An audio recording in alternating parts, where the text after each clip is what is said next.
क्या आप इस बात पर भरोसा करेंगे, विश्वास करेंगे कि देश में, भारत में इंटरनेट यूजर्स की जो ग्रोथ थी वो स्थिर हो गई है? यानी इंटरनेट इस्तेमाल करने वालों की संख्या उस तरह नहीं बढ़ रही जैसे बढ़ा करती थी। 2022 की जून तिमाही में ये ग्रोथ 1% से भी कम रह गई है, जबकि 2016 से 2020 के दौरान देश में इंटरनेट यूजर्स की जो ग्रोथ थी वो डबल डिजिट में देखने को मिल रही थी। अब आप सोचिए कि अगर इंटरनेट इस्तेमाल करने वाले नहीं मिल रहे हैं तो क्या होगा फिनटेक इंडस्ट्री का, क्या होगा ई कॉमर्स इंडस्ट्री का, क्या होगा उन तमाम बिजनेसेस का जो केवल इंटरनेट पर टिके हैं? उनके लिए तो ग्रोथ ही नहीं दिखेगी, तो उनके प्रोस्पेक्ट्स कैसे ब्राइट होंगे?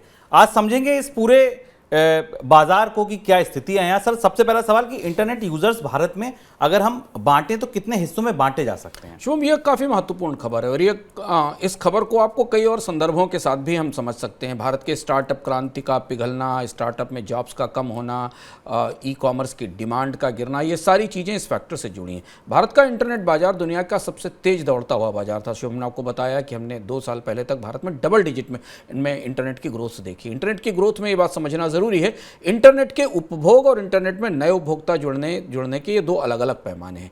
किसी भी देश के बाजार में इंटरनेट में कितने नए लोग जुड़ते चले जाते हैं, इसी आधार पर उसके बाजार के विकास का आकलन किया जाता है। और दूसरा आकलन उनकी डेटा खपत कितनी बढ़ती है, इस पर किया जाता है कि अगर वो मान लीजिए एक व्यक्ति महीने में 5 GB डेटा करता और उसकी डेटा खपत 5 से 7 GB बढ़ती, तो इसका मतलब वो इंटरनेट का ज़्यादा इस्तेमाल कर रहा है।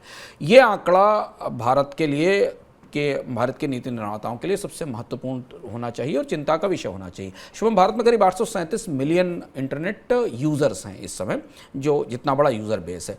इनमें से 800 मिलियन इंटरनेट यूज़र्स ऐसे हैं जो ब्रॉडबैंड से इंटरनेट का इस्तेमाल करते हैं, यानी जिन्हें सीधे सीमलेस ब्रॉडबैंड कनेक्टिविटी से इंटरनेट मिलता है। बाकी बचे हुए अलग अलग माध्यमों से, डायल अप से या सुविधाओं से लेते होंगे। उनमें से भी 600 से 630 मिलियन इंटरनेट इस्तेमाल करने वाले यूज़र, यानी 80% लोग स्मार्टफोन से इंटरनेट इस्तेमाल करते हैं। यानी भारत का इंटरनेट बाजार प्रिडोमिनेंटली पूरी तरह से मोबाइल इंटरनेट का बाजार है। ये डेस्कटॉप इंटरनेट का बाजार नहीं है, पूरी तरह से मोबाइल इंटरनेट का इस्तेमाल करने वाले लोग हैं। इसके अलावा जो बचे हुए लोग हैं वो दरअसल कॉर्पोरेट लोग हैं, या जो कंपनियों में, जैसे हम लोग इस ऑफिस में बैठे हुए इंटरनेट का इस्तेमाल कर रहे हैं, तो हम जिस इंटरनेट सिस्टम का इस्तेमाल कर रहे हैं वो दूसरे माध्यम से आता है। पर भारत का अधिकांश इंटरनेट बाजार एक डिवाइस पर केंद्रित है और वो डिवाइस है स्मार्टफोन। भारत में अधिकांश इंटरनेट का इस्तेमाल स्मार्टफोन से होता है और यहाँ पर हमें नए इंटरनेट सब्सक्राइबर्स जुड़ते दिखाई नहीं दे रहे हैं। सर, इसकी वजह क्या है? इंटरनेट बाजार में ये मंदी जो दिख रही है, इसकी बड़ी वजह क्या है? 2-3 वजह। महंगाई कैसे असर करती है और महंगाई कैसे भारत की डिजिटल ग्रोथ को प्रभावित कर रही है, उसका इससे अच्छा उदाहरण हमारे सामने नहीं हो सकता। इसकी सबसे बड़ी वजह है स्मार्टफोन ना बिकना, स्मार्टफोन की महंगाई ना होना। यदि आप मनी सेंट्रल के नियमित दर्शक हैं तो पिछले पूरे साल हमने आपको बार बार बताया था कि स्मार्टफोन्स की बिक्री घट रही है, भारत में स्मार्टफोन महंगे हो रहे हैं, स्मार्टफोन की शॉर्टेजेस हैं, उनके शिपमेंट घट रहे हैं। अंततः वो आकर उसका असर यहाँ आकर दिखाई दिया। भारत में एक एंट्री लेवल स्मार्टफोन का जो बायर था वो बाजार से बाहर चला गया। आमतौर पर कोविड से पहले तक 8 से 10 हज़ार के बीच में ठीक ठाक स्मार्टफोन आ जाता था। आज उस स्मार्टफोन की रेंज 16 से 20 हज़ार रुपये के आसपास हो गई। यानी जो लोग फीचर फ़ोन से स्मार्टफोन की तरफ स्विच करना चाहते थे, क्योंकि वही पहला दरवाज़ा है जहां से वो इंटरनेट का इस्तेमाल करना शुरू कर सकते हैं, चाहे वो अपने मनोरंजन के लिए करें, चाहे वित्तीय सेवाओं के लिए करें, चाहे वो कम्युनिकेशन या संवाद के लिए करें।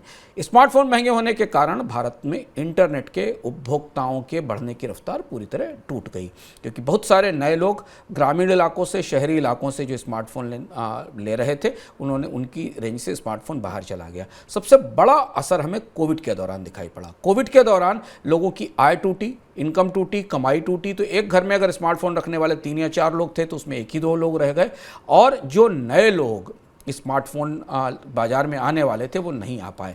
अब आप आश्चर्य देखिए और विसंगति देखिए शुभम, कि ये उस साल होता है जिस साल हमें भारत में इंटरनेट की सबसे ज़्यादा कीर्ति सुनाई जाती है, कोविड के दौरान, कि हर आदमी इंटरनेट पर पढ़ रहा है, हर आदमी स्मार्टफोन पर पढ़ाई कर रहा है, हर आदमी एडुटेक कर रहा है, आदमी फिनटेक कर रहा है। पर हमारे सामने तस्वीर बिल्कुल उल्टी दिखाई देती है। जिस साल इंटरनेट इकोनॉमी के बारे में सबसे ज़्यादा चर्चा होती है, उस साल इंटरनेट के यूज़र्स घटना शुरू हो जाते हैं, क्योंकि डिवाइस, जो मुख्य डिवाइस है, वो महंगी हो जाती है। या एक और बड़ी विसंगति हमको इस इकोनॉमी में दिखाई देती है कि ये वही 2-3 साल हैं जब भारत में सबसे ज़्यादा मोबाइल फ़ोन का एक्सपोर्ट होता है। भारत में PLI प्राप्त करने वाली, सरकार के बजट से मोबाइल फ़ोन बनाने वाली कंपनियां आती हैं। चीन की कंपनियां भारत में सबसे ज़्यादा स्मार्टफोन बेचती हैं, और जब भी स्मार्टफोन की भारत में में उत्पादन क्षमता बढ़ती है तो उसके साथ कीमतें कम नहीं होती, कीमतें बढ़ती चली जाती। ये है इंटरनेट अर्थव्यवस्था पर मंदी का असर जो हमें महंगाई से निकलता दिखाई देता है। सर, अब ये असर अगर लंबा चला तो किस तरीके के बदलाव बाजार में करेगा? भारतीय अर्थव्यवस्था का एक बहुत बड़ा हिस्सा इंटरनेट से आना है। और अगर आप भविष्य की सारी योजनाएं देखें, डिजिटल इंडिया में जो चाहे आप सरकारी सेवाओं का एम्पावरमेंट देख लें, या लोगों में डिजिटल डिवाइड खत्म करने की कोशिशें देख लें, या उनको ई कॉमर्स के जरिए शॉपिंग के लिए देख लें, या डिजिटल फिनटेक को देख लें, ये सब सिर्फ इसी पर तो निर्भर है कि आपके पास एक स्मार्टफोन होना चाहिए और उसमें इंटरनेट कनेक्शन होना चाहिए। इसके बिना तो आप बाहर हैं। तो हम कहाँ खड़े हैं? हम एक तरफ ई करेंसी की बात कर रहे हैं, हम एक तरफ सेंट्रल बैंक डिजिटल करेंसी की बात कर रहे हैं, जहाँ आप लोगों को मोबाइल पर करेंसी देकर पेमेंट की बात कर रहे हैं। दूसरी तरफ आंकड़ा में TRI का और कॉमस्कोर का आंकड़ा बताता है कि भारत में तो इंटरनेट की अर्थव्यवस्था सिकुड़ रही है, उसमें नए लोग शामिल ही नहीं हो रहे हैं। और इसका असर हमें अगले 1 साल 1.5 साल के अंदर इंटरनेट के पूरे बिजनेस पर, इंटरनेट इकोनॉमी के पूरे आंकलनों पर दिखाई देगा।